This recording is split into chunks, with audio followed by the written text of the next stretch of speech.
किया है स्वामी प्रसाद मौर्य, उसके बाद दारा सिंह चौहान और अब धर्म सिंह सैनी। इसके अलावा 11 विधायक भी अब तक इस्तीफा दे चुके हैं। तो कुल मिलाकर के संख्या हो चुकी है 14, जिसमें 3 मंत्री हैं, 11 विधायक हैं और माना जा रहा है कि अभी कुछ देर में कुछ और भी विधायकों के इस्तीफे हो सकते हैं, ये कयास लगाए जा रहे हैं।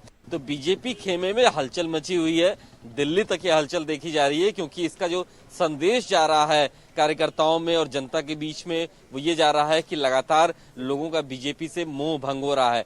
दूसरी तरफ बीजेपी इस बात को डिफेंड करने में लगी है कि जो लोग छोड़ के जा रहे हैं उनके टिकट पहले से ही कटने वाले थे, उनको उनके विधानसभा में दोबारा रिपीटिशन नहीं मिलने वाला था। बीजेपी की तरफ से ये बयान उनके प्रवक्ताओं, उनके नेताओं की तरफ से आ रहे हैं कि इन लोगों को टिकट नहीं मिलना था और इसीलिए ये लोग अपने लिए नई जगह तलाश रहे थे। तो चुनावी बेला है और ये आप मान के चलिए कि अभी तमाम पॉलिटिकल पार्टीज को अपनी सूची जारी करनी है कैंडिडेट्स की, और उन दिनों तक, उन क्षणों तक हर दल में भगदड़ देखने को मिलेगी। समाजवादी खेमे में भी कल हमने देखा था 2 विधायकों और 1 पूर्व विधायक ने उन्होंने पार्टी छोड़ दिया था। कांग्रेस में यही भगदड़ मची हुई है, लेकिन बीजेपी में सबसे ज्यादा इस समय भगदड़ मची हुई है, क्योंकि एक बड़ी संख्या में विधायक जीत के आए थे और माना जा रहा है कि बहुत से विधायकों के टिकट कटने वाले हैं। बहुत से विधायक जानते हैं कि मौजूदा स्थिति में जो समीकरण बन रहे हैं उसमें वो फिट नहीं होते हैं और इसीलिए वो नई जगह तलाश रहे हैं। आप देखिए कि 3 मंत्री और 11 विधायक अब तक बीजेपी और उत्तर प्रदेश की सरकार से इस्तीफा दे चुके हैं। बिल्कुल, जिस तरीके से जो समीकरण बनते नजर आ रहे हैं और जो हालात है, जो तस्वीर है, और इस बीच अगर बात करें तो मुकेश वर्मा की बात करें तो उन्होंने इस्तीफा दिया और कहा, उन्होंने पत्रकारों के तमाम सारे सवालों के जवाब देते हो कि अभी 100 इंजेक्शन अभी लगने कहीं ना कहीं बाकी है, सुबह शाम एक ब्रेकिंग जरूर देखने को मिलेगी अभी। जी हाँ, बिल्कुल। और अभी भी समाजवादी पार्टी या फिर यूं कहें कि जनरेश्वर मिसट्रस्ट में हलचल मची हुई है। लखीमपुर से विधायक हैं बालावस्थी, वो भी खबर है कि अंदर बैठे हुए हैं। थोड़ी देर में वो भी कंफर्मेशन आ जाएगा कि वो भी इस्तीफा दे रहे हैं, भारतीय जनता पार्टी छोड़ रहे हैं। तो ये स्थिति अभी बनी रहेगी आने वाले अगले कुछ दिनों में, क्योंकि तमाम मंत्रियों ने, जो 3 मंत्रियों ने इस्तीफा दिया, वो क्लेम कर रहे हैं कि बहुत से ऐसे विधायक हैं जो उनके संपर्क में हैं और वो बीजेपी छोड़ना चाहते हैं। तो ये संख्या अभी और बढ़ सकती है। जी, लेकिन अभिषेक, आपने अभी एक बात कही कि जिन्हों भी विधायक है, जो भी मंत्री हैं जिन्होंने इस्तीफा दिया अपना, उनको पहले से क्या इस बात का आभास कुछ हो गया था कि उनका वाकई में टिकट कटने वाला है? क्योंकि लगातार जब उनसे सवाल किया जाता है तो वो लोग ये कहते हैं कि पार्टी की नीतियों से नाराजगी थी, उनकी सुनवाई नहीं थी। लेकिन जब बीजेपी वालों से जब बात की जाती है तो उनका साफ तौर पर यही कहना है कि उनको आभास हो गया था कि उनका टिकट कटने वाला, जिसके चलते उन्होंने ये निर्णय लिया। देखिए, कई फैक्टर्स हैं इसमें, क्योंकि आप देखिए दारा सिंह चौहान हैं, इसके अलावा स्वामी प्रसाद मौर्य हैं, धर्म सिंह सैनी, ये सभी दूसरी पार्टियों से भारतीय जनता पार्टी में एक सोशल इंजीनियरिंग की चेन में दूसरे दलों से लाए गए थे। इनको यहाँ पर फिट किया गया था, चुनाव जीते थे और मंत्री बने थे। तो जाहिर तौर पर ये बीजेपी कैडर के नेता नहीं है। लेकिन आप ये भी देखिए कि जहां से चुन के आए थे उन क्षेत्रों में स्थानीय नाराजगी है बीजेपी को लेकर के।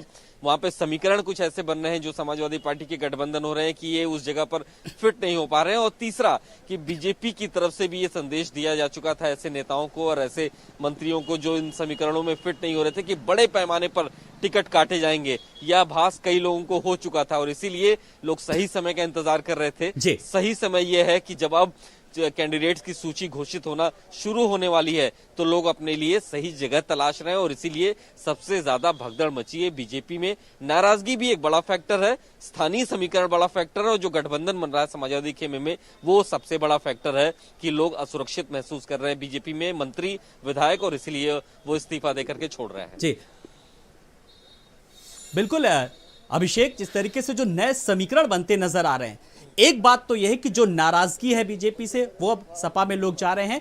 और इस पूरी कवायद के बीच अगर बात करें अखिलेश यादव की, तो अखिलेश यादव कहीं ना कहीं ओबीसी के बड़े नेता बन के सामने उभरे हैं।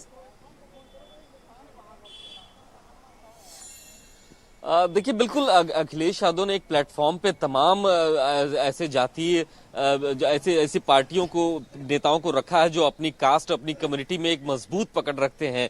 ये इससे पहले नहीं हो पाया था। 2014 के बाद आप देखिए कि जो जातीय ध्रुवीकरण था बीजेपी ने उसको तोड़ दिया था, लेकिन फिर से अखिलेश यादव ने एक प्लेटफॉर्म पे अलग अलग कम्युनिटी के नेताओं को जो पकड़ रखते हैं अपनी कम्युनिटी में, उनको एक जगह पर इकट्ठा किया है। तो ऐसे में माना जा रहा है कि एक मजबूत विपक्ष इस समय तैयार हुआ है और तमाम जो नाराजगियां हैं स्थानीय स्तर पर सरकार को लेकर के, अभिषेक, जो नाराजगियां थी, और इसीलिए जो विधायक है वो को लेकर के धर्म सिंह सैनी की बात करें तो जिस दिन स्वामी प्रसाद मौर्य ने इस्तीफा दिया था उस दिन भी एक वीडियो वायरल हुआ था और उस पर तमाम सारे सवाल किए थे, लेकिन धर्म सिंह सैनी ने उस वक्त तक इन तमाम सारे सवालों को नकार दिया था और आज तस्वीर पूरी तरीके से साफ हो चुकी है।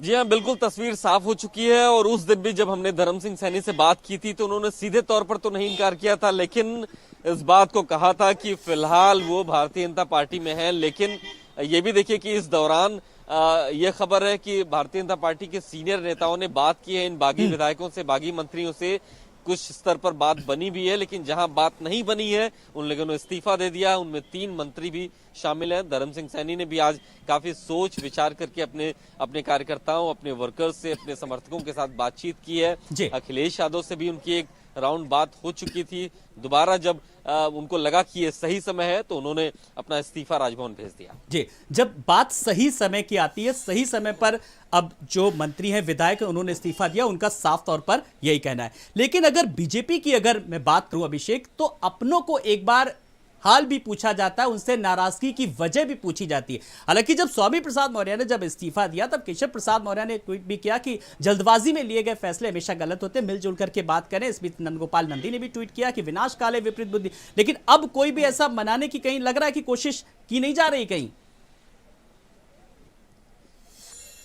देखिए, आज दिल्ली में भाजपा कोर कमेटी की बैठक हुई है, सीईसी की भी बैठक हुई है, इलेक्शन कमेटी की भी बैठक हुई है और 172 सीटों पर माना जा रहा है कि औपचारिक रूप से सहमति बन गई है। उसमें ये बात भी सामने आई थी कि बहुत से लोग हैं जो नाराज हैं। शुरुआत में कोशिश की गई, उनको फोन भी किया गया, स्वामी प्रसाद मौर्य के पास बीजेपी के सीनियर नेताओं ने भी फोन किया था, लेकिन अब ये स्थिति स्पष्ट हो गई है दिल्ली में भी कि अब बात बनने वाली नहीं है। इसलिए बहुत से ऐसे लोग हैं जो छोड़ना चाह रहे हैं, उन पर उतना ध्यान भी नहीं दिया जा रहा है। इस दौरान आप देखिए कि 3 मंत्री इस्तीफा दे चुके हैं, 11 विधायकों ने अब तक इस्तीफा दे दिया है। तो बीजेपी खेमे में हलचल जरूर मची हुई है, लेकिन कोशिश अब ये की जा रही है दिल्ली में जो भाजपा आलाकमान की तरफ से कि अब जो लोग इस समय जो विधायक हैं स्थानीय स्तर पर उनकी दिक्कतों को सुना जाए, उनसे बात किया जाए और अगर वो बीजेपी में किसी हद तक रुक सकते हैं तो उनकी वो बात भी मानी जाए। तो एक लेवल पे बातचीत चल रही है, इसका असर ये हुआ है। लेकिन बहुत से ऐसे विधायक हैं, जैसे स्वामी प्रसाद मौर्य ने कल कहा था कि अब बहुत देर हो चुकी है, फोन तो उनके पास कई आए लेकिन बहुत देर हो चुकी है, इसलिए अब वो फोन कई आए और उन्होंने कहा कि वो फोन किसी का उठा भी नहीं रहे क्योंकि हर कोई उनसे बस एक ही बात कह रहा है, उनसे वजह जानना चाह रहा है। लेकिन स्वामी प्रसाद मौर्य की अगर मैं अभिषेक बात करूं तो अब 14 जनवरी को कहीं ना कहीं एक उन्होंने कहा बड़ा अब वो फैसला सुनाएंगे, तो लोगों को अब इंतजार है कि 14 जनवरी को क्या कुछ अपनी बात रखते हैं। देखिए, एक बड़ा दिन होगा कल, जब आप देखिएगा कि समाजवादी पार्टी खेमे में, समाजवादी के प्लेटफॉर्म पे तमाम जो विधायक हैं भाजपा के जो इस्तीफा दे चुके हैं, इसमें 3 मंत्री भी शामिल हैं। माना जा रहा है कि सब एक साथ समाजवादी पार्टी में औपचारिक रूप से शामिल होंगे। तो कल एक बड़ा दिन होगा जब स्वामी प्रसाद मौर्य, दारा सिंह चौहान को भी कह सकते हैं, धर्म सिंह सैनी भी हैं और जो विधायक जिन्होंने इस्तीफा दिया है, कल समाजवादी पार्टी में 11 बजे का दिन 11 बजे का वक्त बताया गया है। उस दौरान माना जा रहा है कि ये ऑफिशियल ज्वाइनिंग हो सकती है और इसीलिए स्वामी प्रसाद मौर्य ने खुद ही इस बात के ट्वीट करके कहा था, मैसेज दिया था कि 11 बजे नया सूर्योदय होगा, इस तरीके का उन्होंने एक मैसेज दिया था। तो कल का दिन है, काफी खास दिन है, बड़ा दिन होगा क्योंकि समाजवादी पार्टी में एक बड़ी ज्वाइनिंग होगी। इसमें तमाम भाजपा के विधायक जो इस्तीफा दे चुके हैं वो शामिल होंगे। चलिए अभिषेक, बहुत बहुत शुक्रिया इस तमाम सारी जानकारी के लिए। तो अभिषेक हमारे साथ जुड़े थे और बता रहे थे कि फिलहाल किस तरीके से राजनीतिक सरगर्मियां तेज हो चली हैं।